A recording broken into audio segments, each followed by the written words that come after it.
আমাদের মা শারদা অনেক বেপরোয়া অবাধ্য মানুষের মধ্যেও আধ্যাত্মিক চেতনার উন্মেষ ঘটিয়েছিলেন। আজকে এরকমই একটা ঘটনা তুলে ধরবো এই ভিডিওতে। একবার পূর্ববঙ্গ থেকে একজন যুবক মায়ের কাছে আসলেন, মায়ের ভক্ত হলেন। তো ওই ভক্তের নাম ছিল জ্ঞান। মা জ্ঞান বলে ডাকতেন। পূর্ববঙ্গ থেকে পরীক্ষায় পাশ করে তিনি কলকাতায় আসেন এবং এসে বৈপ্লবিক কাজের মধ্যে জড়িয়ে পড়েন। স্বভাবের দিক দিয়ে একটু বদমেজাজি, তর্কবাজ, অবাধ্য ধরনের ছেলে। তো মায়ের কাছে এসেছিলেন মায়ের এক সেবক রাসবিহারী মহারাজ, তার সাথে এই জ্ঞানের আলাপ ছিল। তো ওই রাসবিহারী বাবুর সাথেই তিনি জ্ঞান এসেছিলেন বাগবাজারে মায়ের কাছে। এমনকি একবার এই জ্ঞানকে মা জয়রামবাটিতেও আশ্রয় দিয়েছিলেন।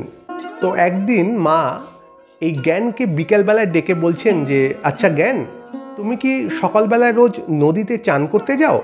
তো জ্ঞান বলছেন, হ্যাঁ যাই। তো মা তখন বলছেন যে, কালকে তাহলে একটু সকাল সকাল যেও, একটু তাড়াতাড়ি যেও, এক ডালা ফুল ঠাকুরের পুজোর জন্য নিয়ে এসে আমাকে দিও। তো জ্ঞান যথারীতি বললেন যে, হ্যাঁ ঠিক আছে, বলে ওই ফুলের ডালাটি নিয়ে চলে গেলেন। তো এবার মায়ের কথা মতো পরের দিন এক ডালা হলুদ ফুল নিয়ে এসে স্নান করে মাকে দিলেন এবং মা ওই ফুল দিয়ে পুজোয় বসলেন। পাশে একটি আসন পাতা, সেই আসনে জ্ঞানকে বসালেন। তো জ্ঞান বসে আছে, পাশে মা পুজো করছেন, সামনে ঠাকুরের ছবি, জ্ঞান দেখছেন মায়ের পুজো করা। তো পুজো করার পর মা জ্ঞানকে একটু কাছে আসতে বললেন। তো জ্ঞান কাছে আসলে পর মা জ্ঞানকে মন্ত্র দিলেন এবং তার সাথে কিছু সাধন পদ্ধতিও বলে দিলেন যে এইভাবে করতে হবে, ওইভাবে, এরকম কিছু নিয়ম, কিছু পদ্ধতি বলে দিলেন। অর্থাৎ মা দীক্ষা দিলেন। তো এই দীক্ষা দেওয়ার কাজ সম্পন্ন হওয়ার পর মা জ্ঞানকে বলছেন ওই ঠাকুরের ছবিটিকে দেখিয়ে যে, এবার তুমি ওনাকে প্রণাম করো। কিন্তু ওই যে বললাম, জ্ঞান ছিল বেপরোয়া, অবাধ্য, তর্কবাজ। সহজে মায়ের কথা মানলেন না। জ্ঞান তর্ক করলেন মায়ের সাথে যে, কেন আমি ওনাকে প্রণাম করব, কেন, উনি কে, আমি তো চিনি না ওনাকে। এই শুনে মা খানিকটা রেগে গেলেন, বললেন যে, কি বলছো, তুমি ওনাকে চেনো না? উনি সব, উনি জগৎগুরু, উনি বিশ্বগুরু। মায়ের এই কথাটিও জ্ঞান মানছেন না। তিনি আবার তর্ক করলেন যে, তা কেন হবে, আমাকে তো মন্ত্র আপনি দিলেন, তাহলে আপনি আমার গুরু, ইনি কেন গুরু হতে যাবেন? তো এই কথাটি শুনে মা বলছেন যে, ইনি গুরু, আমি কোনো গুরু নই, আমি মা, সকলের মা, তোমারও মা।